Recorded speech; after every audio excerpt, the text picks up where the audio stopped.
बंदी छोड़ सतगुरु रामपाल जी परमेश्वर जी की जय हो। परम पिता परमात्मा सारी सृष्टि के रचनहार कुल मालिक असंख्य ब्रह्मांडों के स्वामी जगत गुरु तीनों लोकों में प्रवेश करके सबका धारण पोषण करने वाले राजाधिराज आत्माधार नाथों के नाथ देवों के देव महादेव सर्वेश्वर महेश्वर मृत्युंजय अजरो अमर आदि अनादि सनातनी प्रभु जगत पिता जगदीश्वर श्री श्री 1008 की उपाधि के वास्तविक अधिकारी अकाल मूरत शब्द स्वरूपी राम वासुदेव सर्वगतम ब्रह्म परम पूज्य प्रथम पूज्य परम संत परम पुरुष परम धनी परम दयालु सत्य कबीर हक्का कबीर अल्लाहु कबीर अल्लाहु अकबर बाखबर अल्लाह ताला जगत के तारणहार जगत के मुक्तिदाता जगत के जगन्नाथ हारे के सहारे हिंदुओं के राम मुसलमानों के अल्लाह सिखों के वाहिगुरु ईसाइयों के मसीह दया के सागर दयानिधि करुणा के सागर करुणानिधि स्वयंभू परिभू संकट मोचन कष्ट हरण मंगल करण दुख भंजन अविगत कबीर निर्विकार निर्विषम परमात्मा अलय अलेख सतगुरु आदि अनादि सतगुरु असली मर्यादा पुरुषोत्तम असली राम असली कृष्ण असली घनश्याम असली मुरारी राजाओं के राजा महाराजाओं के महाराजा शहंशाहों के शहंशाह सम्राटों के सम्राट भगवानों के भगवान अल्लाहों के अल्लाह प्रभुओं के प्रभु मसीहाओं के मसीह सच्चे वाहिगुरु बाबाओं के बाबा पीरों के पीर सेठों के सेठ जगत सेठ सावड़सा सेठ सर्वगुण संपन्न अनंत कोटि कलाओं के स्वामी अनंत कोटि ब्रह्मांडों के नायक योगियों में महायोगी ध्यानियों में महाध्यानी सिद्धों में परम सिद्ध ज्ञानियों में तत्वज्ञानी ब्रह्म ज्ञानी महाज्ञानी परम ज्ञानी सर्वश्रेष्ठ ज्ञानी विज्ञानी युवा कबीर समृद्ध कबीर असमवात अमित ओजा सच्चे रहनुमा करीम अल्लाह सुभान अल्लाह दुनिया के अंतिम पैगंबर 8 सितंबर 1951 से गांव धनाना जिला सोनीपत हरियाणा भारतवर्ष की पावन भूमि पे प्रकट रियल कल की भगवान श्री नारायण साकार हरि श्री बाबा साहेब नूर अनंत परमात्मा सच्चे दरवेश सच्चे बाखबर संत श्रोमणी सतगुरु रामपाल जी परमेश्वर जी के चरण कमल में साध संगति से जुड़ी हुई देश विदेश से आप और हम सभी सत्सेवक आत्माओं का अनंत कोटि दंडवत प्रणाम। सत्साई भाइयों और बहनों, बहुत बड़ी दया बहुत बड़ी मेहर पूज्य गुरुदेव भगवान की सतगुरु रामपाल जी परमेश्वर जी की जिनके शुभ आशीर्वाद से विशेष आशीर्वाद से आप और हम सभी सत्सेवक भाई बहन ज्ञान को आधार बनाकर गुरुदेव भगवान पर दृढ़ विश्वास करके अपनी आत्मा को हर प्रकार से जागृत करके नियम और मर्यादाओं में रहते हुए चौतरफा संघर्ष करते हुए अपनी आत्मा के कल्याण हेतु भक्ति मार्ग पर निरंतर आगे की ओर ही बढ़ रहे हैं। भाइयों और बहनों, ये दौर कलयुग की बिचली पीढ़ी का है और इस कलयुग की बिचली पीढ़ी को मोक्ष युग कहा जाता है। इस समय कुछ वक्त के लिए पूर्ण ब्रह्म परमेश्वर कबीर देव सतगुरु रामपाल जी के द्वारा मोक्ष के द्वार खोल दिए जाते हैं। ऐसे समय में भाइयों और बहनों, काल भी अपनी पूरी ताकत लगाता है, पूरी कोशिश करता है और तो उसका जोर चलता नहीं, सामने वो किसी के आता नहीं क्योंकि उसका चेहरा देखने लायक नहीं है, उसको खुद को शर्म आती है। क्योंकि जिस समय परमेश्वर ने जब उसने बकवाद की थी ज्योति निरंजन ने ब्रह्म ने काल ने शतलोक में दुर्गा के साथ उसने बकवाद करनी चाही, अपने नाखूनों से माया को स्त्री इंद्री लगानी चाही और वो दुष्कर्म करना चाहा जिस दुष्कर्म को करने की इजाजत सतलोक में नहीं है। उसी समय परमेश्वर ने उसको श्राप दिया और कहा कि आज के बाद तेरा नाम काल होगा, काल। और जैसे ही परमात्मा ने उसको काल का नाम दिया, उसी समय गुरुदेव भगवान ने बताया कि उसका स्वरूप चेंज हो गया अन्यथा ये भी आप और हमारी तरह सतलोक में नूरी शरीर में था, सुंदर शरीर था। लेकिन परमेश्वर ने जैसे ही उसको कहा कि आज के बाद तेरा नाम काल होगा, उसी समय उसका स्वरूप चेंज हो गया। ओछा माथा, काला चेहरा, लंबे लंबे दांत, विकराल, और उसको 21 ब्रह्मांड सहित नीचे भेज दिया गया। तो भाइयों और बहनों, ये काल, ये ज्योति निरंजन उस परमात्मा से द्वेष करता है। और वर्तमान में उसी परमेश्वर ने काल को यह वचन दिया था कि जब चौथा युग आएगा उस समय मैं इन आत्माओं को सतलोक में लेकर जाऊंगा। तो काल ने अपनी सोची समझी रणनीति के तहत, अपनी साजिश के तहत, कि जिस समय आप चौथे युग कलयुग में आओगे उस समय तक मैं इन आत्माओं को इतना गंदा कर दूंगा, इतना विषय विकारी बना दूंगा, आप इन्हें सच्चा ज्ञान बताओगे और ये आपको झूठा कहेंगे, पाखंडी कहेंगे, आपके साथ में लड़ाई झगड़ा करेंगे, आपकी मार पिटाई करेंगे। तो परमेश्वर ने कहा कि कोई बात नहीं, वो मेरा काम है, वो मेरे साथ में क्या करेंगे क्या नहीं करेंगे, और मैं किस प्रकार से उन आत्माओं को सतलोक लेकर जाऊंगा। तो इस काल को परमेश्वर की शक्ति का अच्छे से पता है कि उस परमात्मा के पास में तो असंख्य तरीके हैं आत्माओं को समझाकर सतलोक ले जाने के। साम दाम दंड भेद, केवल ये 4 नीतियां होती हैं, लेकिन परमेश्वर के पास तो अनंत नीतियां हैं, अनंत नीतियां। तो इसको बहुत ज्यादा भय है वर्तमान समय में, बहुत ज्यादा डर कि मेरा भोजन कहीं मेरे मुख से निकल ना जाए, ये आत्माएं वापस सतलोक को ना चली जाएं। लेकिन उसकी मजबूरी है भाइयों और बहनों, वो सबके सामने प्रकट नहीं होता क्योंकि उसका चेहरा देखने लायक नहीं है, उसको श्राप लगा हुआ है। तो वो क्या करेगा वर्तमान में आत्माओं को तोड़ने के लिए, सतलोक जाने से रोकने के लिए कुप्रेरणा करेगा, मनमाना आचरण करवाएगा, झूठ फैलाएगा, पाखंड फैलाएगा, गुरु के प्रति या गुरु के द्वारा जो सतभक्ति दी जाएगी उसमें दोष पैदा करेगा, अपनी घटिया नीति अपनाएगा। अब इन सब बातों का भाइयों और बहनों परमेश्वर रामपाल जी को भी भली भांति पता है। उस समय भी पता था जब प्रथम सतयुग में काल के साथ वार्ता हुई थी कि ये क्या क्या ड्रामेबाजी करेगा। लेकिन परमेश्वर रोकता नहीं भाइयों और बहनों, कोई कैसा भी कर्म करे परमेश्वर कर्म करने से रोकता नहीं है, परमेश्वर उस कर्म की फिर सजा देता है और सजा के साथ साथ फिर एक शिक्षा भी मिलती है। तो परमेश्वर रामपाल जी को वर्तमान समय में काल क्या क्या करेगा सब पता था और कर रहा है, इस बात का भी पता है। लेकिन परमेश्वर चुपचाप हैं, शांत हैं, चुपचाप हिसार जेल में जाकर बैठ गए।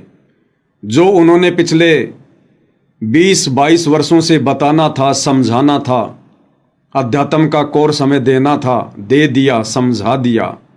अब परमेश्वर चुपचाप हिसार जेल में जाकर बैठ गए। दुनिया की नज़रों में जेल में कैद हैं और हमारी नज़रों में परमेश्वर अपने मिशन को आगे बढ़ाने के लिए और अपनी पूर्व निर्धारित नीति के तहत वहां बैठे हुए हैं। अभी ये बातें हमें समझ में आ रही हैं।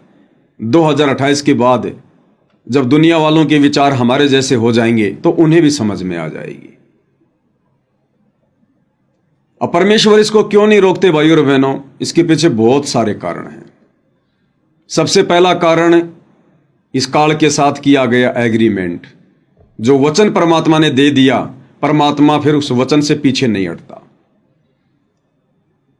काल ने कहा था, वचन लिया था कि परमात्मा आप जबरदस्ती ना करना, आप नीचे जाकर जो ज्ञान दोगे, जो बातें बताओगे, जो आपके ज्ञान को समझे, आपकी मर्यादाओं में रहे, आपके कहे अनुसार चले, आप केवल उन्हीं आत्माओं पर रजा करना, आप उन्हीं आत्माओं को सतलोक लेकर जाना।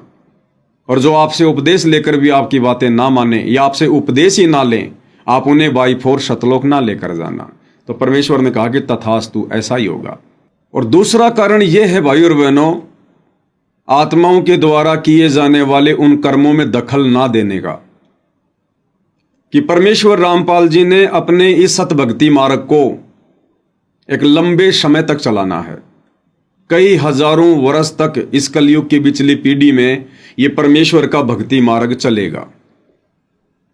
तो परमेश्वर ने ऐसे ऐसे उदाहरण पेश करने हैं, ऐसे ऐसे एग्जाम्पल कोड करने हैं, जिनसे शिक्षा लेकर ये आत्माएं परमेश्वर रामपाल जी की गैर मौजूदगी में काल की किसी भी सूक्ष्म चाल का शिकार ना बने। तो परमेश्वर ने वो उदाहरण भी पेश करने हैं। जैसे त्रेता युग में परमात्मा इंद्रमती को लेकर गए, 80 वर्ष तक परमेश्वर ने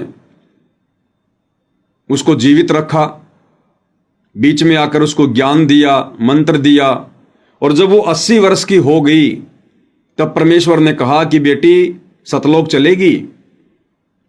उसने कहा कि भगवान ये भी कोई पूछने की बात है, आपकी बेटी तैयार है। लेकिन परमात्मा तो जानी जान है। परमेश्वर ने कहा बेटी देख ले, अभी तेरी थोड़ी बहुत कोई आशा, कोई इच्छा इस राजपाट में, बेटा बेटी में, कार कोठी में, उस समय घोड़े हाथी यही कार कोठी हुआ करते थे, कार वगैरह, कोई संपत्ति में, कोई पोते पोती में तेरी आशा तो नहीं है। इंद्रमती ने कहा कि भगवान आपने ऐसा अनमोल ज्ञान दे दिया, ये परमात्मा उसके बाद भी कोई इच्छा रहेगी, आपकी दासी चलने को तैयार है। परमात्मा ने उसका शरीर छुड़वा दिया, आत्मा को अपने संग ले चले। फिर गुरुदेव ने बताया ऊपर जाकर एक मानसरोवर है, वहां परमेश्वर एक बार फिर से आत्मा से पूछते हैं कि भाई अब भी बता दे, तेरी कोई इच्छा हो, तेरी कोई आशा हो, कोई उम्मीद हो, काललोक की किसी भी चीज में तेरी इच्छा हो। तो इंद्रमती ने कहा कि भगवान दासी की कोई इच्छा नहीं है। ये परमात्मा एक बात मुझे बार बार खटक रही है, वो जो मेरा पति है ना राजा, वो बड़ा अच्छा व्यक्ति है, बड़ा अच्छा इंसान है। भले वो भक्ति नहीं करता था लेकिन मुझे कभी नहीं रोकता था, दान धर्म करने से भी नहीं रोकता था, लेकिन खुद भक्ति नहीं करता था। ये परमात्मा यदि ऐसा कोई संयोग बैठ जाए तो आप उसको अपनी शरण में लेना, उस पर भी दया करना। तो परमात्मा ने मन ही मन में सोचा कि बेटी ये भी तेरी कमजोरी है, ये भी तेरी कमजोरी है। उस राजा के प्रति अब इतना सोचना, ये भी तेरी कमजोरी है। अब भाइयों और बहनों, त्रेता युग में परमात्मा ने पार तो वैसे भी नहीं करना था क्योंकि वो पार करने का समय नहीं था, लेकिन गुरुदेव भगवान ने वो उदाहरण बना दिया, एग्जाम्पल कोड कर दिया। और आज हमें सत्संग सुनाते हैं गुरुदेव भगवान, आज वो उदाहरण हमारे लिए परमात्मा सत्संगों में बताते हैं। हमारे काम आएगा आज उदाहरण लाखों साल बाद, कि इस कलयुग की पिछली पीढ़ी में जो कि मोक्ष का प्राइम टाइम है, सतगुरु ने कोई कमी नहीं छोड़ी किसी प्रकार की ज्ञान देने में, समाधान देने में, भक्ति देने में। और शरीर छोड़ने के बाद जब हम ऊपर की यात्रा करेंगे, और अगर इंद्रमती जितनी, अगर इतनी सी भी हमारी इच्छा पति में, पत्नी में, बेटा में, बेटी में, कार में, कोठी में, संपत्ति में, खेत खलियान में, पशुधन में, अगर इतनी सी भी हमारी इच्छा रह गई जैसा कि इंद्रमती ने कहा, तो भी भाइयों और बहनों परमेश्वर ने हमारे को पुनः नीचे पृथ्वी लोक पर जन्म देना पड़ेगा, और एक लंबे समय के लिए हम यहां पर भूल भुलैया में खो जाएंगे। तो भाइयों और बहनों, परमेश्वर एग्जाम्पल कोड करते हैं। तो वर्तमान में बहुत सारी घटनाओं के माध्यम से परमात्मा ये उदाहरण तैयार करके जाएंगे कि बच्चों, मेरे सतलोक जाने के बाद मेरे इस भक्ति मार्ग को काल दूषित करने का कुप्रयास करेगा, और वो तुम्हें किन किन तरीकों से ठगने का प्रयास करेगा, कैसी कैसी वो घटिया चाल चलेगा, सूक्ष्म चाल चलेगा, उनसे तुम्हें पहले ही परिचित करवाया जा रहा है, क्योंकि उस समय कोई भी मनमाना आचरण यदि संगत में होगा तो वर्तमान में तो चलो भाई मेरे से लोग मिलाई पर आ जाते हैं, कभी वकील मिलने आ जाते हैं, कभी मेरे कलयुगी परिवार वाले मिलने आ जाते हैं, कभी कोई भगत मिलने आ जाता है जैक चैक लगा के, मेरे नाम के लेटर आ जाते हैं, ऑडियो आ जाती है, वीडियो कॉल आ जाती है, विशेष संदेश आ जाते हैं। वर्तमान में तो 100 तरीके हैं, लेकिन जब मैं परमानेंट इस स्वरूप में वापस सतलोक चला जाऊंगा, उसके बाद भाई ना तो कोई वकील जाएगा सतलोक मिलने, ना कोई कलयुगी बेटा बेटी भाई बंधु रिश्तेदार जाएंगे मिलाई पर सतलोक में, ना सतलोक से कोई लेटर आएगा, ना कोई ऑडियो आएगी, ना कोई वीडियो आएगा, ना सतलोक में मिलने के लिए कोई जैक या चैक काम करेगा। तो बच्चों उस समय फिर तुम कैसे बचोगे काल के षड्यंत्र से?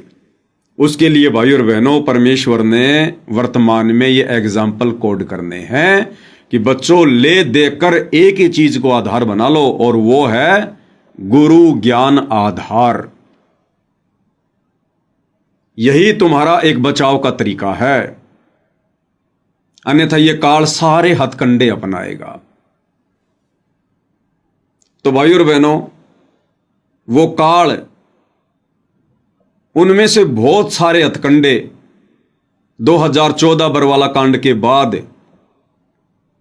मर्यादा तोड़कर भक्ति कर रहे परमेश्वर रामपाल जी के कलयुगी परिवार को माध्यम बनाकर अपना चुका है। और वो हथकंडे क्या हैं? गुरुदेव की मर्यादाओं को तुड़वाना, गुरुदेव के वचन की उल्लंघना करवाना, जैसे हरियाणा में बैडमिंटन का स्टेडियम बनवाना धनाना में गुरुदेव के कलयुगी परिवार के द्वारा, हरियाणा के जाट आरक्षण में बेचारी संगत को बैठा देना, जाट आरक्षण संघर्ष समिति को करोड़ों रुपया भक्तों के दान का चंदे में देना, आनंदपाल जैसे गैंगस्टर की जिसका पुलिस एनकाउंटर हो चुका है उसकी सीबीआई जांच के समर्थन में भक्तों को बैठा देना, 5 लाख रुपया भक्तों के दान का एक गुंडे की सीबीआई जांच के लिए देना, आन उपासना में बढ़ावा देने के लिए अयोध्या में जाके भंडारा लगाना, आन उपासना में बढ़ावा देने के लिए परशुराम जयंती रोहतक में भक्तों को भेजना, आन उपासना को बढ़ावा देने के लिए सिरसा की अनाज मंडी में नकली कबीर पंथियों के साथ मिलकर कबीर जयंती मनाना, आन उपासना को बढ़ावा देने के लिए नेपाल के अंदर श्री राम सीता शादी विवाह महोत्सव में जाकर भंडारा लगाना, लेकिन वहां के लोगों ने वो भंडारा नहीं लगने दिया। इसके अलावा अन्नपूर्णा जैसी घटिया मुहिम के तहत सतगुरु के वचन को तोड़ते हुए अपनी मनमानी करना, सोनीपत के गोहाना में झूठा भाईचारा निभाने के लिए जाटों की धर्मशाला का 5वां फ्लोर बनाने का ठेका लेना और 1 करोड़ रुपया भक्तों के दान का बर्बाद करना, राजनेताओं के साथ मिलकर साठगांठ करना, उनकी रैलियों में बेचारे भोले भाले भक्तों को भेजना,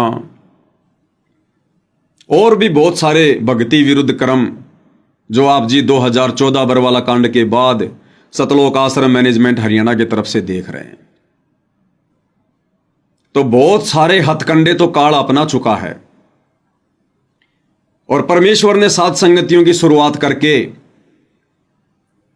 और उन तमाम घटिया हथकंडों के ऊपर वीडियो बनवा बनवा के परमात्मा ने साथ साथ में ये उदाहरण भी पेश करवा दिए, एग्जाम्पल भी कोड करवा दिए कि काल मेरे सतलोक जाने के बाद किस प्रकार से और किन किन घटिया हथकंडों के माध्यम से तुम्हें भ्रमित करेगा, मेरी मर्यादा तुड़वाएगा। और साध संगति के माध्यम से फिर परमात्मा ने यह भी हमें शिक्षा दे दी कि हम लोगों ने उन घटिया हथकंडों से किस प्रकार से सावधान रहना है। तो ज्यादातर हथकंडे तो भाई और बहनों साध संगतियों इन सतलोक आश्रम मैनेजमेंट हरियाणा वालों के माध्यम से काल अपना चुका है, और सात संगति के माध्यम से परमेश्वर ने उनसे बचने के तरीके भी साथ साथ में कोड करवा दिए। तो सतलोक आश्रमों से जुड़ी हुई आत्माओं को पथ भ्रष्ट करने के बाद, उन्हें भक्ति मार्ग से खंड करने के बाद, अब इस काल की कुदृष्टि साध संगतियों पर पड़ी हुई है। ज्योति निरंजन काल ने देखा कि जहां से इस परमेश्वर का सतभक्ति मार्ग चला था,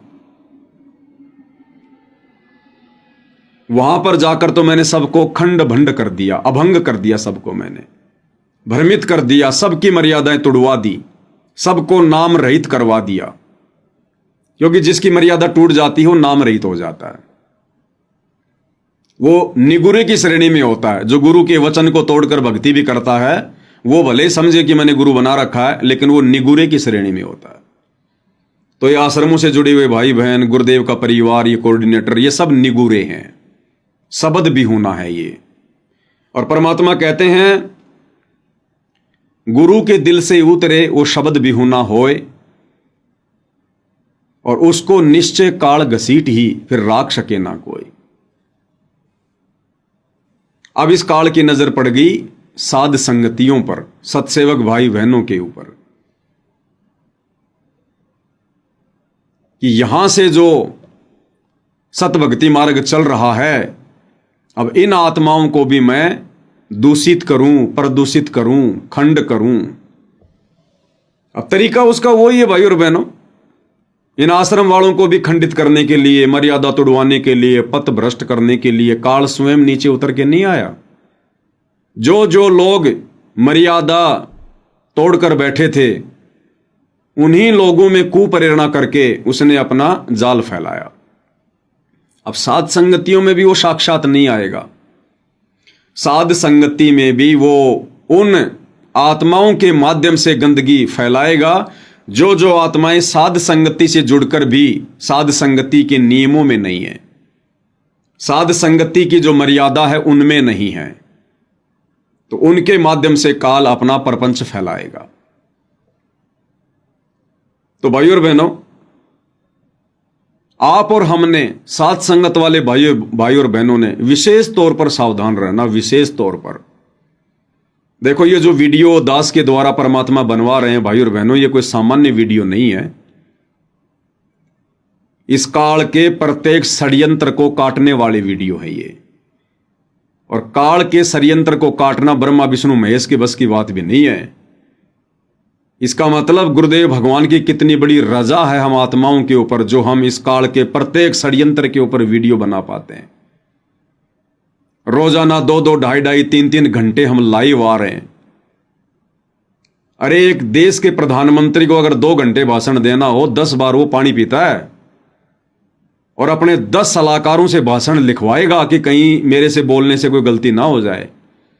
और 2 घंटा यदि बोल लेगा तो दूसरी रैली में वो जा नहीं सकता, फिर 4 दिन बाद बोलेगा अपना गला ठीक करके, और फिर भी उसको डर रहेगा कि कहीं मेरे से कोई गलत बात ना निकल गई हो।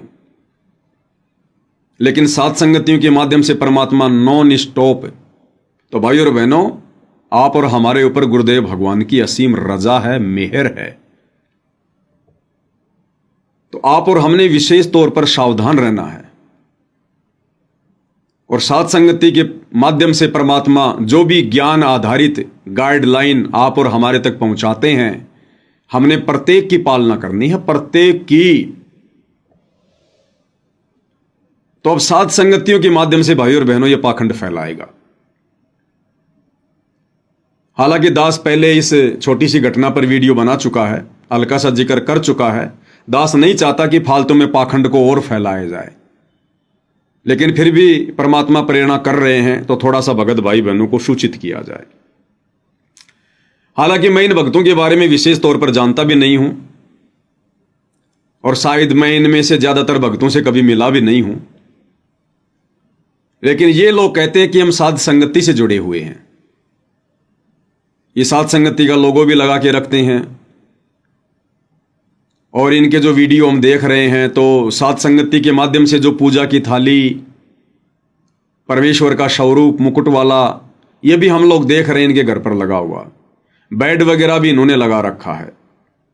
लेकिन भाई और बहनों, इनके जो कर्म हैं वो सात संगति के अनुसार नहीं है, तो हम इनको सात संगति से जुड़ा हुआ नहीं कह सकते।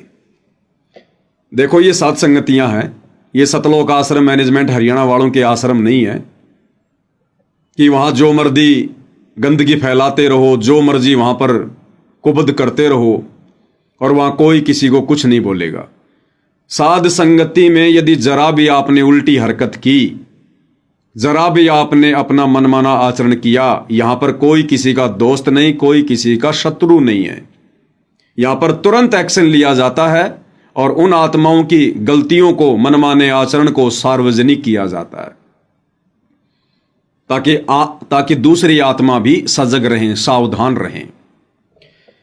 तो शायद ये कोई कर्नाटक की घटना है। ये कर्नाटक के भगत बताते हैं अपने आप को, और इन्होंने एक जबरदस्त मनमाना आचरण फैला रखा है, एक पाखंड फैला रखा है। इन्होंने अपने कर्म फोड़ रहे हैं और लेना देना कुछ नहीं भाई और बहनों, अपने कर्म फोड़ रहे हैं, परमात्मा की नजरों से दूर हो रहे हैं, मालिक की रजा से दूर हो रहे हैं ये लोग।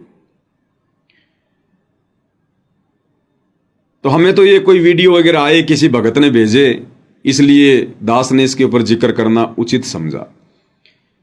तो ये दो तीन भगत हैं, एक भगत ये परिवार है, और इन्होंने ये कहना शुरू कर दिया कि भाई 8 सितंबर के दिन परमेश्वर हमें लेने आएंगे और परमेश्वर ने हमें प्रकट होकर दर्शन दिए हैं। अब कौन से परमेश्वर ने दिए हैं ये हमें नहीं पता। सतगुरु रामपाल जी ने दर्शन दिए हैं या डाडी मूंछ वाले नकली कबीर ने दर्शन दिए हैं। तो ये कह रहे हैं कि हमारे को परमेश्वर ने प्रकट होकर दर्शन दिए हैं कि 8 सितंबर के दिन बच्चों मैं आऊंगा और मैं तुम्हें सह शरीर बैकुंठ लेकर जाऊंगा, शतलोक लेकर जाऊंगा, या पता नहीं कौन से लोक में लेके जाऊंगा, और सभी को सूचना कर दो, जो जो आएंगे मैं सबको अनामी लोक लेके जाऊंगा, शतलोक लेके जाऊंगा मैं। और इन्होंने ये पाखंड फैलाना शुरू कर दिया और 15-20 भगत भी इनके झांसे में आ गए कि हम भी जाएंगे उस दिन, सह शरीर जाएंगे, सतलोक जाएंगे। और ज्यादातर ने नाम दीक्षा भी नहीं ले रखी, केवल संकल्प में है। अब भाई और बहनों, इनका ये मनमाना आचरण भक्ति के निकट भी नहीं है, परमेश्वर के अध्यात्म नियमों के निकट भी नहीं है। अरे पिछले 30 वर्षों से गुरुदेव भगवान यहां आकर अपना विधान बता रहे हैं। ये दुनिया भर की बुराइयां गुरुदेव भगवान ने अपना विधान बताने के चक्कर में लिए हैं। गुंडे कहलाए, भुंडे कहलाए, मार पिटाई खाई, जेल में गए, लोगों की गालियां खाई। किस लिए? हमें भक्ति का विधान बताने के लिए कि बच्चों ये विधान है सतलोक जाने का, ये भक्ति, ये नियम, ये मर्यादा, ये तरीका, इसके अलावा दूसरा कोई तरीका नहीं है सतलोक में जाने का। और ये लोग ना जाने कौन सा तरीका ले आए। अभी ज्यादातर ने दीक्षा भी नहीं ली है, कोई नाम दीक्षा में है, कोई संकल्प दीक्षा में है, कोई प्रथम मंत्र की दीक्षा में है, और 8 सितंबर को कह रहे हैं कि परमेश्वर आ रहे हैं हमारे को बैकुंठ ले जाने के लिए। भाई और बहनों, इन लोगों ने सत्संग नहीं सुने, इन लोगों ने सत्संग नहीं सुने। इनकी सबसे बड़ी कमजोरी ये है। परमात्मा कभी भी अपना विधान नहीं तोड़ेगा, और इस कलयुग की पिछली पीढ़ी में तो विशेष तौर पर नहीं तोड़ेगा। आदरणीय धर्मदास जी ने परमात्मा से इतनी मिन्नतें की कि परमात्मा मुझे आपका लोक दिखा दो, मुझे आपका शतलोक दिखा दो। अंत में परमात्मा ने उसकी विनती स्वीकार की और क्या कहा कि बेटा पहले ये दीक्षा ले। धर्मदास जी को प्रथम मंत्र दिया, उसके बाद परमात्मा उसको शतलोक ले गए, और उसको सह शरीर नहीं ले गए जिस प्रकार से ये लोग अपना पाखंड फैला रहे हैं। धर्मदास की आत्मा को शरीर से निकाल कर लेकर गए। वहां जाकर धर्मदास ने देखा और कहा कि भगवान मुझे तो यहीं रख लो, मोहे राख लियो भगवान, मोहे राख लियो, मोहे राख लियो महाराज, हमसे बिगड़ी है। धर्मदास नीचे आने की सोच ही नहीं रहा था, लेकिन परमात्मा का विधान क्या कहता है कि नहीं बेटा, तुझे वापस जाना पड़ेगा। अभी मैं तुझे सतनाम दूंगा, फिर मैं तुझे सार नाम दूंगा, फिर तुझे सार शब्द दूंगा, उसके बाद तू यहां आ सकता है। ऐसा ही परमेश्वर ने गरीबदास जी के साथ किया, ऐसा ही मलुकदास जी के साथ किया, ऐसा ही नानक जी के साथ किया, ऐसा ही गीसा जी के साथ किया, क्योंकि ये परमात्मा का विधान है, उनका रूल है भाई और बहनों। परमात्मा अपना विधान नहीं तोड़ेंगे। अब ये लोग ना जाने कौन सा मनमाना विधान ले आए अपना, जो बिना भक्ति के, बिना सार नाम के, बिना सार शब्द के, और सात संगति से जुड़कर सात संगति के नियम भी नहीं मान रहे, और फिर कह रहे हैं कि हम तो सह शरीर शतलोक जाएंगे। तो इन्होंने एक अफवाह सी फैला दी। अफवाह फैलती फैलती थोड़ी जगत में फैल गई। एक आध कोई यूट्यूब चैनल वाले आ गए, उनसे पता चला तो एक आधे कोई न्यूज चैनल वाले आ गए, और न्यूज चैनल वालों को तो भाई और बहनों गुरुदेव भगवान का मजाक बनाने से मतलब है। उनको तो मिर्च मसाले वाली न्यूज चाहिए। ये न्यूज चैनल वालों ने जो न्यूज वहां के चैनल पर उन्हीं की भाषा में जो ये चलाया है, तो उन्होंने तो इस मकसद से चलाया है कि ये अंधविश्वास है, ये पाखंड है, बाबाओं के चक्करों में नहीं पड़ना चाहिए। काल तो चाहता है ना कि भाई इस भगवान की बदनामी हो, इस भगवान की बेइज्जती हो, क्योंकि ऐसा होना तो है नहीं 8 तारीख के दिन। लेकिन इस प्रकार का कुप्रचार करके और फिर बाद में गुरुदेव भगवान की बदनामी जरूर करवा देगा काल। लोग कहेंगे बस हो गया तुम्हारा बाबा फैल, तुम तो कह रहे थे हमारे बाबा जी आएंगे हमें लेने के लिए। तो ये निकम्मी आत्माएं खुद का भी जीवन बर्बाद करेंगी और इस परमात्मा की निंदा का भी कारण बनेंगी। तो उन्होंने ये न्यूज वगैरह दिखानी शुरू कर दी। थोड़ा सा दास आपको दिखा देता है भाई और बहनों एक बार। हालांकि मुझे कोई ज्यादा इंटरेस्ट नहीं है, लेकिन और भाई बहन भ्रमित ना हो और परमेश्वर की नजरों में नीचे ना गिरें। महाराजांच्या शिष्यांचा देहत्यागाचा निर्णय 8 सप्टेंबरला अनंतपुरात पूजेनंतर देहत्याग। शिष्यांमध्ये पुण्यातल्या काही भक्तांचा समावेश। महाराष्ट्र आणि कर्नाटकच्या सीमेवर असणाऱ्या अथनीमधून एक धक्कादायक प्रकार समोर आलाय। परमेश्वराचं आम्हाला ये आए हैं अपनी देह त्यागने के लिए, सतलोक जाने के लिए, और इतने मोटे मोटे बैग लेके आए, इतने मोटे मोटे बैग लेने के लिए। और वो न्यूज चैनल वाला पूछ रहा इंटरव्यू में कि भैया तुम सब कुछ छोड़ के जा रहे हो? हाँ बोले सब कुछ, संपत्ति, कार, कोठी, सब कुछ छोड़ के जा रहे हैं हम, और इतने मोटे मोटे बैग लाद के लाए अपने घर से। अरे बैग साथ में लेके जाओगे क्या? और फिर न्यूज चैनल वाला कह रहा है कि अगर 8 सितंबर को अगर तुम्हारा ये मिशन फेल हो गया तो? बोला नहीं नहीं 100% सफल होगा। बोला अगर हो गया तो? बोला हो गया तो फिर आगे अपनी भक्ति करेंगे। मतलब कोई विश्वास नहीं है कि ऐसा होगा ही। इनकी शकल देख लो भाई और बहनों, ताकि सावधान रहो आने वाले समय में। त्यामुळे 8 सप्टेंबरला आम्ही देहत्याग करणार अशी भूमिका काही भक्तांनी घेतली आहे। या भक्तांमध्ये महाराष्ट्रातल्या भक्तांची संख्या अधिक आहे। अनंतपूर इथं रामपाल महाराजांचा मठ आहे। देहत्याग करण्याचा निर्णय घेतलेल्या भक्तांनी रामपाल महाराजांची दीक्षा घेतली। तब्बल 20 जणांनी देहत्याग करण्याचा निर्णय घेतला होता। त्यापैकी काही जणांची अन्य मठांच्या महाराजांनी समजूत काढली, मात्र अद्यापही 10 जण देहत्याग करण्यावर ठाम आहेत। यामध्ये पुण्यातील काही शिष्यांचा समावेश असून त्या भाविकांची नावं अद्याप समजू शकली नाहीत। मात्र या भक्तांचं म्हणणं एवढंच आहे की परमेश्वराच्या आदेशाप्रमाणेच आम्ही वैकुंठाला प्रयाण करणार आहोत। सावरचल भक्ती करत असताना आपल्याला इस भगत जी को भी ध्यान से देख लेना। मैंने इसको एक आधी सात संगति में देखा था, शायद कोई मध्य प्रदेश में सात संगति थी, वहां आया होगा। और ये वहां सात संगति में लोगों को ज्ञान दे रहा था और कह रहा था कि सतलोक में 84 लाख योनियां हैं। ये कह रहा था कि सतलोक में 84 लाख योनियां हैं, हम क्या करेंगे सतलोक में जाकर। तो ये इनका ज्ञान है भाई और बहनों।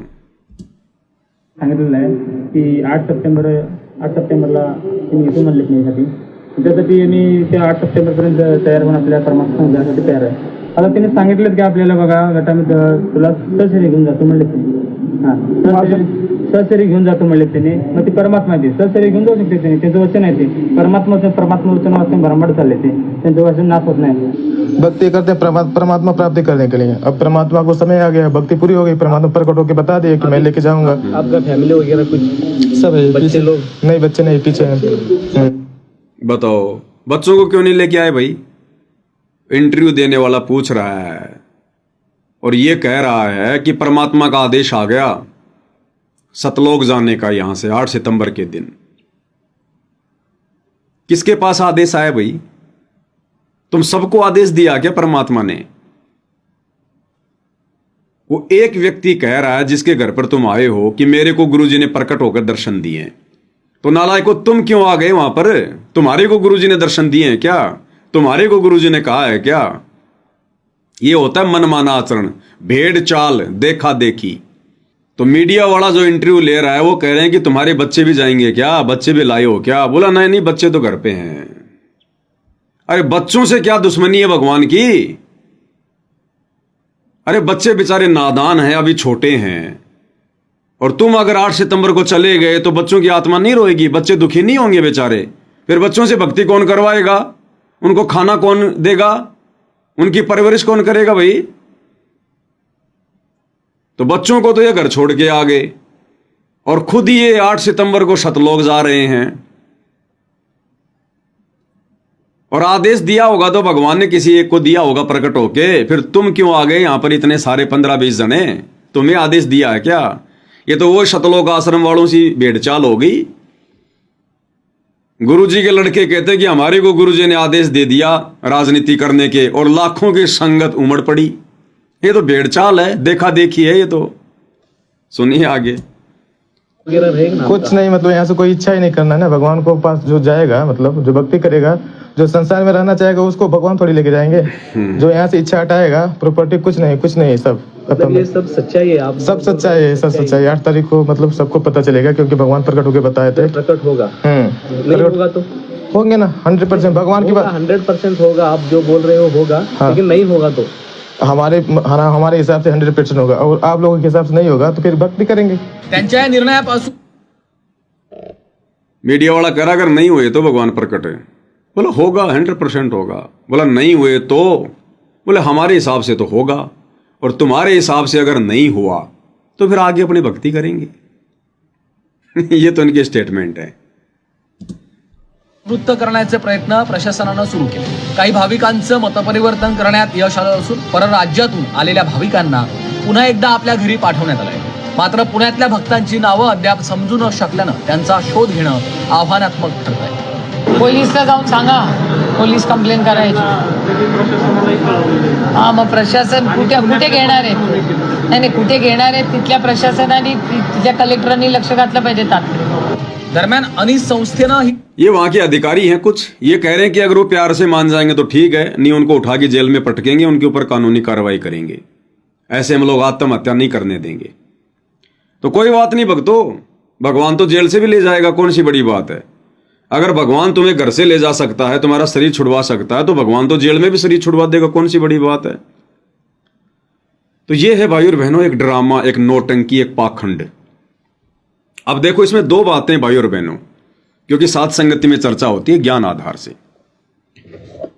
देखो परमात्मा धरती पे प्रकट है, होने को कुछ भी हो सकता है। परमात्मा सहशरीर भी लेकर जाएंगे, लेकर जा सकते हैं, कोई बड़ी बात नहीं है। आज से पहले भी परमात्मा ने बहुत सी आत्माओं को सहशरीर भेजा है, जहां भी उन्होंने जाना था, कोई बड़ी बात नहीं है। लेकिन हमने निर्णय लेना है ज्ञान आधार से। और ज्ञान आधार क्या है कि वर्तमान कलयुग की बिचली पीढ़ी में अगर भगवान किसी को सहशरीर भी लेकर जाएंगे, देखो दे तो सबने त्यागनी पड़ेगी, लेकिन यदि भगवान किसी भगत को सहशरीर भी अपने साथ सतलोक लेकर जाएंगे, तो उसी भगत को लेकर जाएंगे जिस भगत को ये सारे मंत्र प्राप्त हो जाएंगे और जिस भगत की भक्ति पूर्ण हो जाएगी, क्योंकि विधान यही है, नियम यही होगा। हो सकता है 8 सितंबर को परमात्मा आ जाएं, कोई बड़ी बात नहीं है। ना जाने परमात्मा क्यों आएंगे, क्या उसके पीछे कारण है, वो परमात्मा जाने। लेकिन आप और हमारे लिए क्या आदेश है? आप और हमारे लिए केवल वही आदेश है जिस विधि से गुरुदेव भगवान ने सतलोक जाने का हमें रास्ता बताया है। हमने उस विधि के अलावा किसी दूसरी विधि से सतलोक जाने का शॉर्टकट नहीं अपनाना है, अन्यथा फिर वो हमारे मनमाने आचरण में आएगा, हमारे पाखंड में आएगा वो। हम अपनी भक्ति का तो सत्यानाश करेंगे, साथ में गुरु भगवान की निंदा का भी कारण बनेंगे, डबल दोषी होंगे परमात्मा के।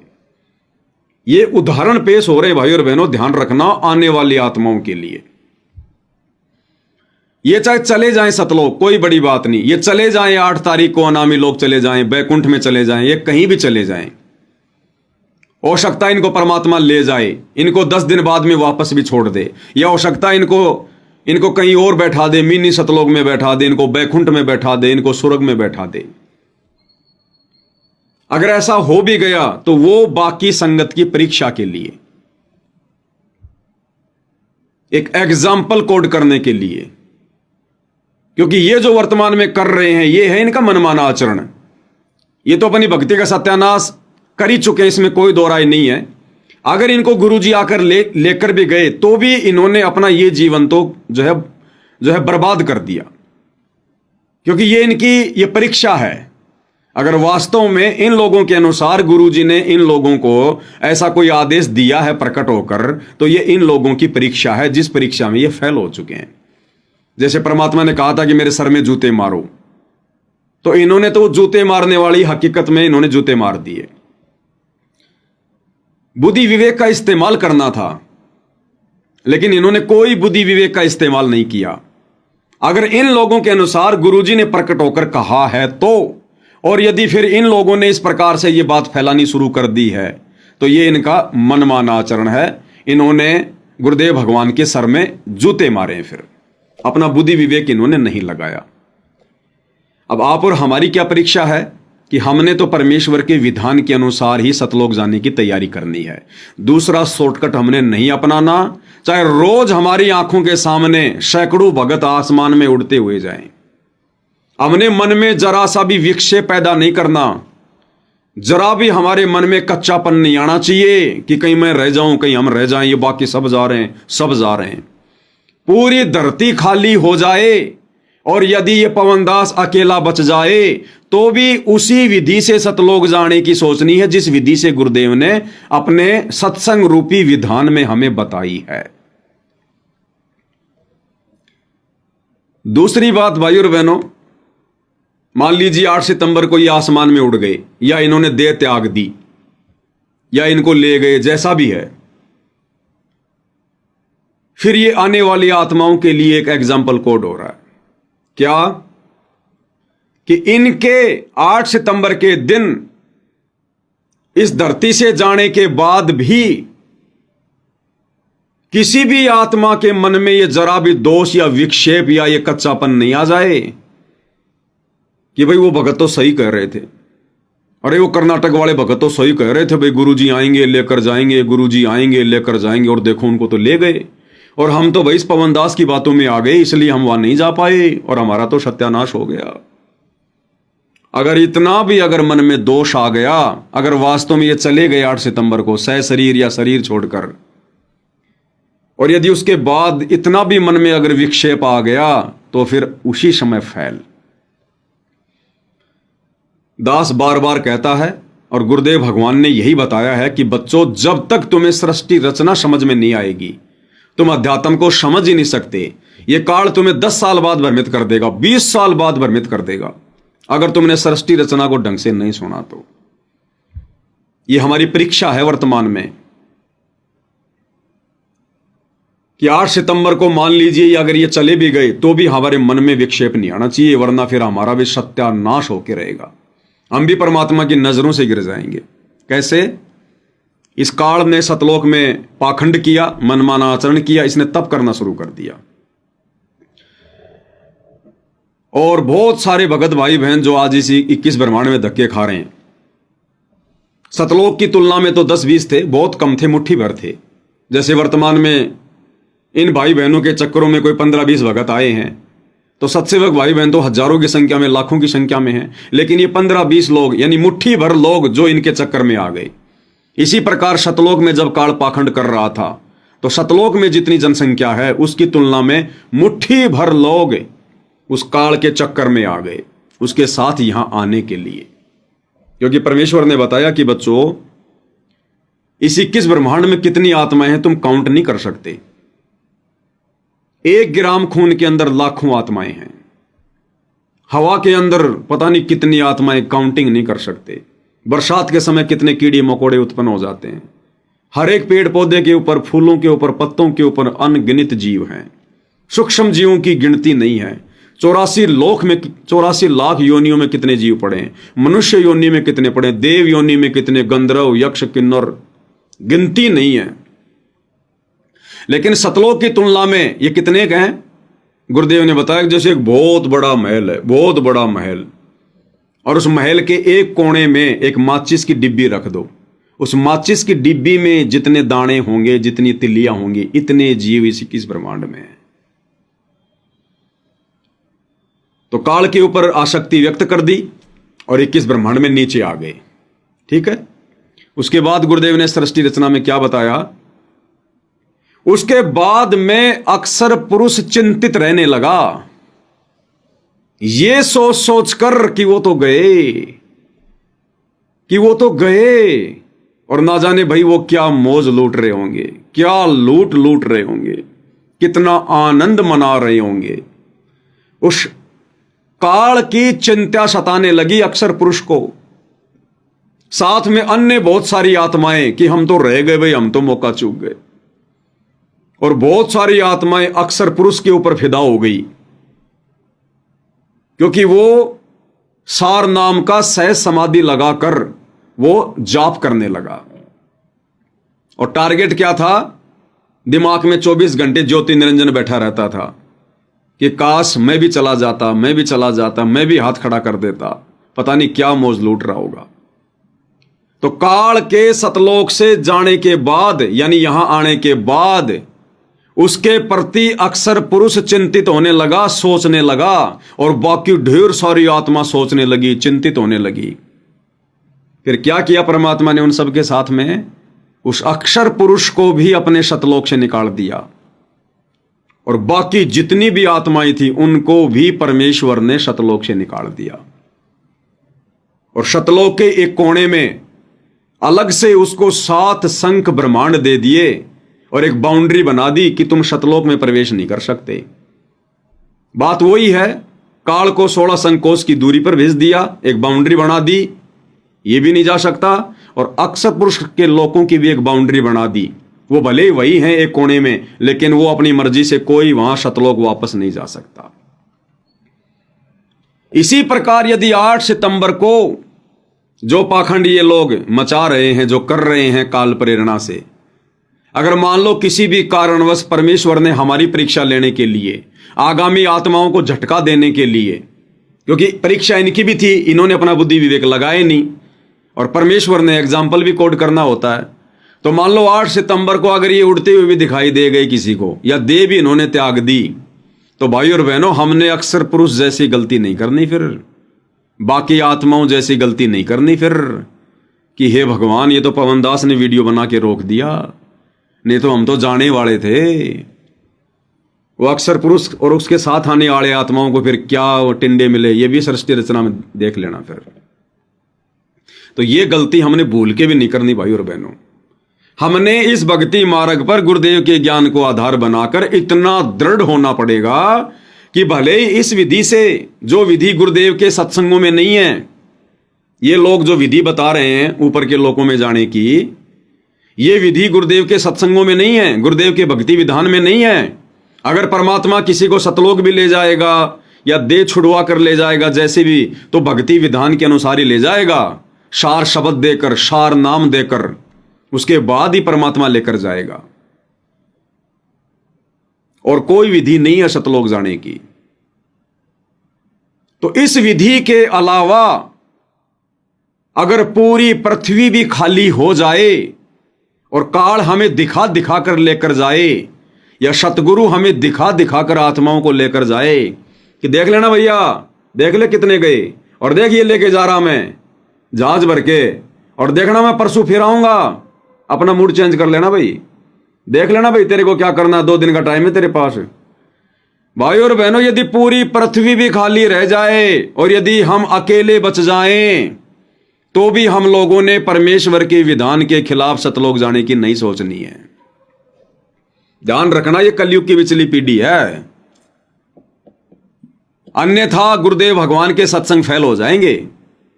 इस विधि से यदि ये आत्माएं सतलोक चली गई, अनामी लोक को चली गई, अनामी लोक तो खैर कोई जाता ही नहीं, वहां परमात्मा किसी को लेकर जाता ही नहीं, ये तो इनका मनमाना पाखंड है इनका। लेकिन फिर भी इस विधि से यदि ये चले गए तो फिर गुरुदेव भगवान के सत्संग फेल हो जाएंगे। फिर सत्संग वाली विधि से सतलोक जाने के लिए कौन भक्ति करेगा? फिर क्यों आत्माएं इतना पापड़ बेलेंगी कि भैया जब वो संकल्प दीक्षा वाले ही सतलोक चले गए, उनको तो प्रथम नाम ही प्राप्त था जब वो सतलोक चले गए, तो हम क्यों ये मंत्रों का जाप करें रोजाना बैठ के 108 बार? क्यों दिमाग बचाएं? क्यों सुबह से लेकर शाम तक सतनाम का जाप करें? क्या रखा है सार नाम सार शब्द में? तो ये परमेश्वर का विधान फेल हो जाएगा। 1000 साल तो छोड़ो, 1000 दिन भी परमात्मा का मार्ग नहीं चलेगा फिर। तो भाई और बहनों, ये एग्जाम्पल कोड किए जा रहे हैं, एग्जाम्पल कोड ध्यान रख लेना। अभी भी जो जो आत्माएं इन नादान आत्माओं के घर पर आ चुकी हैं या जाने की सोच रही हैं, अभी भी अगर जरा भी अकल है, जरा भी बुद्धि है, तो परमेश्वर से नाक रगड़ रगड़ के माफी मांग लो। और यदि अपना भला चाहते हो तो वापस अपना थैला उठा के आ जाना। ये विधि नहीं है सतलोक ले जाने की। उस विधि को बताने के लिए हमारा बाप पिछले 12 साल से जेल में कष्ट उठा रहा है। विधि विधान से सतलोक ले जाने के लिए दुनिया की गालियां खाई हैं, अपने शरीर पर उन्होंने जो है डंडे खाए हैं।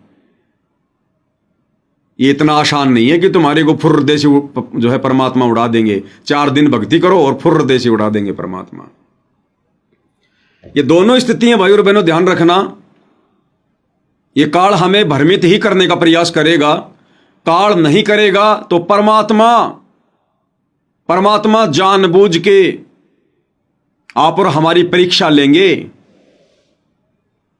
अपने गुरुजी के सर में जूते मारने का विधान सत्संगों में नहीं है, ना कोई गुरु बताता। लेकिन उस दिन परमात्मा ने उल्टा आदेश दे दिया कि मेरे सर में जूते मारो, मेरा आदेश है। परीक्षा बुद्धि विवेक लगाना था। तो भाई और बहनों, जब तक हमारे अंदर इतनी दृढ़ता नहीं आएगी, हम इस भक्ति मार्ग पर टिक नहीं सकते। और दूसरा, दास पहले आप लोगों को कह चुका है, बता चुका है कि अब आप आंख बंद करके किसी भी सत्सेवक पर विश्वास मत करना।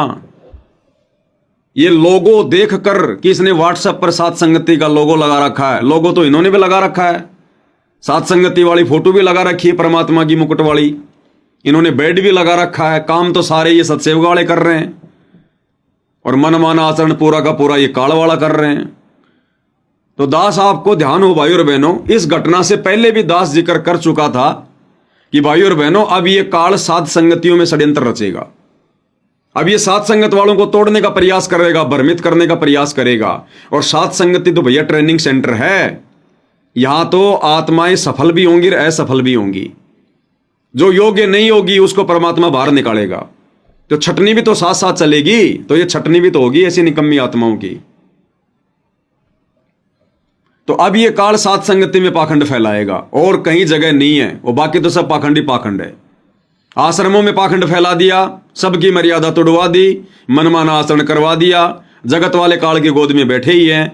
ये मुट्ठी भर सत्सेवक भाई बहन है जो अपनी आत्मा के कल्याण के लिए संघर्ष कर रहे हैं। तो काल अब यहां अपना प्रपंच रचेगा।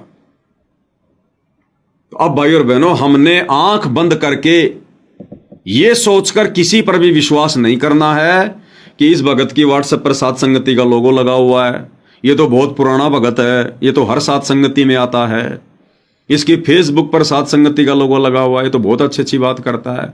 वो कब उल्टी उल्टी बात शुरू कर दे कोई भरोसा नहीं है। इसलिए अब यदि आपने विश्वास भी करना है तो भाई और बहनों, पहले भी वही था और आज भी वही है, हमारे गुरुदेव भगवान और उनका ज्ञान। दास तो आपको शुरू से कहता आ रहा है भाई और बहनों, क्योंकि दास की ड्यूटी परमात्मा ने पाखंड फैलाने की नहीं बल्कि पाखंड से सावधान करने की लगाई है। और आज से नहीं, दास ने जब से वीडियो बनाने शुरू किए हैं, आप मेरे पुराने वीडियो देख लेना, 8 साल पहले के, 6 साल पहले के, दास हमेशा से बीच बीच में ये बातें बोलता आया है कि मुझ पवन दास पर भी या मुझ पवन दास के द्वारा कही गई बातों पर भी आंख बंद करके विश्वास मत करना। गुरुदेव भगवान के ज्ञान से तोलना, उसके बाद विचार करना। यह सोचकर कि पवन दास तो बहुत अच्छा भगत है, पवन दास तो साध संगतियों से जुड़ा है, पवन दास इतने वीडियो बना रहा है, पवन दास तो भक्तों की शंका का समाधान करता है, पवन दास तो भक्तों को समझा रहा है, पवन दास थोड़ा ना कोई गलती करेगा। अगर मैं नहीं करूंगा तो हो सकता है संगत की परीक्षा के लिए परमात्मा करवा दे, फिर क्या करोगे? यह तो एक छोटा सा नमूना पेश किया परमात्मा ने, छोटा सा नमूना। और यह इस प्रकार का पाखंड मनमाना आचरण अगर मान लो गुरुदेव भगवान मुझ पवन दास के माध्यम से शुरू करवा देते संगत की परीक्षा के लिए, और मुझे परमात्मा दर्शन देकर यह बात बोल देते, और यदि मैं अपने बुद्धि विवेक का इस्तेमाल ना करके और इन नादानों की तरह संगत में ढोल पीटना शुरू कर देता कि आ जाओ भैया अपना थैला उठा उठा के आ जाओ, जिन जिन आत्माओं ने सतलोक जाना है सीधा 8 सितंबर के दिन गुरुजी आ रहे हैं विमान लेकर, और कोई रास्ता नहीं है, कोई तरीका नहीं है, बाद में रोगे पछताओगे। तो भाई और बहनों, इनके कहने से तो मुश्किल से 15-20 आए हैं, और अगर मैं पवन दास ये बात बोल दूंगा तो कम से कम कई सैकड़ों की संख्या में आ जाते, कई सैकड़ों की संख्या में, क्योंकि अभी भी साथ संगतियों में बहुत ज्यादा कमजोरी है, बहुत ज्यादा। इसलिए परमात्मा ने देखा कि अगर पवन दास के माध्यम से कहलवा दिया तो फिर तो मामला सारा बिगड़ जाएगा। इसलिए परमात्मा ने यह झटका दिया हल्का सा इन नादानों के माध्यम से, आप और हम बाकी भाई बहनों को दृढ़ करने के लिए कि आने वाले समय में अगर पवन दास भी इस प्रकार का कोई मनमाना आचरण करे, कोई पाखंड फैलाए, मेरी भक्ति विधान के विरुद्ध, मेरे सत्संगों के विरुद्ध यदि कोई बात कहे, तो नादानो इस छोटी सी घटना से सबक ले लेना और अपना सत्यानाश करवाने से बच जाना। पवन दास कोई फाइनल चीज नहीं है, पवन दास तुम्हारा कोई जो है गुरु नहीं है, पवन दास तुम्हारा सरदार नहीं है, वो भी तुम्हारी तरह 2 कोड़ी का मिट्टी का पुतला है, गलतियों का पुतला है, कठपुतली है। अगर जरा भी उसने मर्यादा तोड़ी तो उसकी डोर काल के हाथ में आ जाएगी, और तुम सोचोगे पवन दास को परमात्मा चला रहा है, पवन दास को गुरुजी चला रहे हैं, और फिर तुम हर बात पर यदि आंख बंद करके विश्वास करोगे तो धोखा खा जाओगे। तो बाकी संगत को, बाकी सत्सेवक भाई बहनों को आगामी समय के लिए सावधान करने के लिए एक छोटा सा झटका है, इस घटना के माध्यम से ध्यान रख लेना। अगर निकट भविष्य में मैं पवन दास भी इस प्रकार की ज्ञान विरुद्ध कोई छोटी सी भी हरकत करूं तो आप भाई बहनों की जिम्मेदारी बनती है मुझे समझाने की कि भगत जी बाकी बातें बहुत अच्छी बात है, भगवान ने आपसे जो काम करवाया वो करवाया, आपने बहुत वीडियो बनाए, हमें भी बहुत जानकारी मिली, बहुत ज्यादा हमारे को मदद मिली, हमारी मर्यादा टूटने से बची। लेकिन भगत जी आप वर्तमान में जो कर रहे हैं ना, ये ज्ञान आधार के विपरीत है। भाई थोड़ा विचार करो, आपसे क्या गलती हुई है, भगवान से माफी मांगो। भगत जी हम आपकी हर बात पे थोड़ा ना कोई यकीन करेंगे, विश्वास करेंगे, आप भी तो हमारे जैसे हमारे भाई हो। परमात्मा हमारी परीक्षा के लिए आपसे गलती करवा दे, कौन सी बड़ी बात है? तो भाई और बहनों, इस प्रकार से हमने सावधान रहना है। आंख बंद करके विश्वास, ब्लाइंड फेथ केवल अपने गुरुजी पर, गुरुजी के ज्ञान पर, क्योंकि ना तो हमें कभी भ्रमित हमारे गुरुजी कर सकते और ना कभी गुरुजी का ज्ञान कर सकता। बाकी यहां सब 2 कोटि के जीव हैं। देख लो, जिन लोगों ने सतलोक आश्रम मैनेजमेंट हरियाणा को गुरुजी का बेटा समझ के, बेटी समझ के, गुरुजी की पत्नी समझकर, गुरुजी का भाई समझकर, बहुत बड़ा कोऑर्डिनेटर समझकर, बड़ा भगत समझकर, जिन नादानों ने अंधविश्वास किया अपने जैसे 2 कोटि के जीवों पर, आज देख लो उनकी क्या हालत हो रही है। सबकी मर्यादाएं खंड हैं। तो ठीक इसी प्रकार पवन दास की भी ज्ञान विरुद्ध बातों पर आपने आंख बंद करके विश्वास नहीं करना, और ज्ञान के अनुसार जो बातें हैं उन पे कोई संदेह नहीं करना। ये भक्ति मार्ग है। अभी हमने ड्रामे देखे कहां हैं? अभी हमने ड्रामे देखे नहीं है। ड्रामे तो अब शुरू करेगा ये काल, ड्रामे तो अब ये काल शुरू करेगा। इस कदर हमने भक्ति मार्ग पर भाई और बहनों सावधान होकर चलना पड़ेगा। तो ज्यादातर मर्यादा तो इस काल ने तोड़वा दी आश्रम वालों के माध्यम से। अब बची कुछ ही आत्माओं को, ये जो कुछ एक काल प्रेरित निकम्मी आत्माएं जो जल्दबाजी में फैसला ले लेते हैं, आंधी की तरह आ जाते हैं साथ संगतियों में, ज्ञान को समझ नहीं पाते और फिर यहां भी मनमाना आचरण शुरू कर देते हैं, काल का दाव लग जाता है। तो हमने ये सोचकर आंख बंद करके बिल्कुल भी विश्वास नहीं करना कि ये भगत तो बार बार साथ संगतियों में आता है, इस भगत के तो साथ संगति का लोगो लगा हुआ है, इसने तो घर में बेड लगा रखा है, ये तो विषय वासनाओं से भी दूर है। वो चाहे राजा हरिश्चंद्र बन के बैठा है, अगर गुरुजी के ज्ञान विरुद्ध हरकत कर रहा है तो वो गंगू तेली है, गंगू तेली। हमारा कुछ नहीं लगता, वो 2 कोटि का जीव है, हमारा कोई संबंध नहीं उससे। वो चाहे पवनदास हो, चाहे गुरुजी का परिवार हो, चाहे संगत का कोई भी व्यक्ति हो। हमने इस कदर भाई और बहनों अपने दिमाग को खोल के भक्ति मार्ग पे आगे बढ़ना पड़ेगा। ये देखा देखी का भेड़ चाल का मार्ग नहीं है। तो ये गहरा षड्यंत्र है काल का। ये काल है किस ब्रह्मांड का राजा स्वामी जो ब्रह्मा विष्णु महेश की बुद्धि नहीं खुलने दे रहा, गोरखनाथ जैसे ज्ञानियों की बुद्धि नहीं खुलने दे रहा।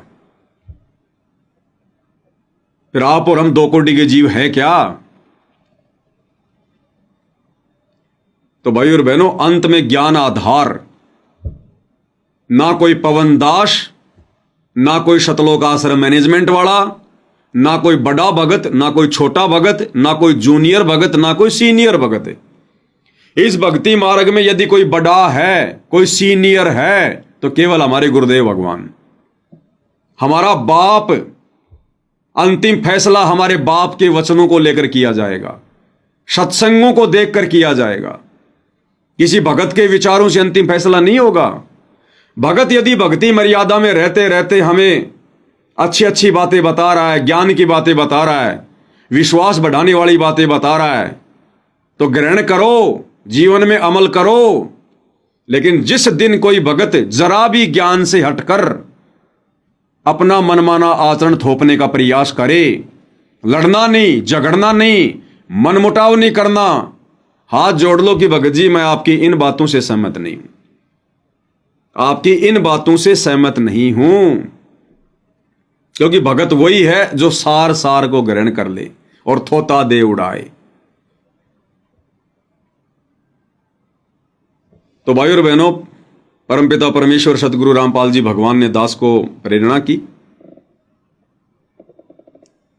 तो दास थोड़े से समय के लिए लाइव आया है, क्योंकि आज दास कहीं गया हुआ था। उसको सेवा तो नहीं कह सकते, लेकिन सतगुरु की थोड़ी बहुत महिमा हो गई।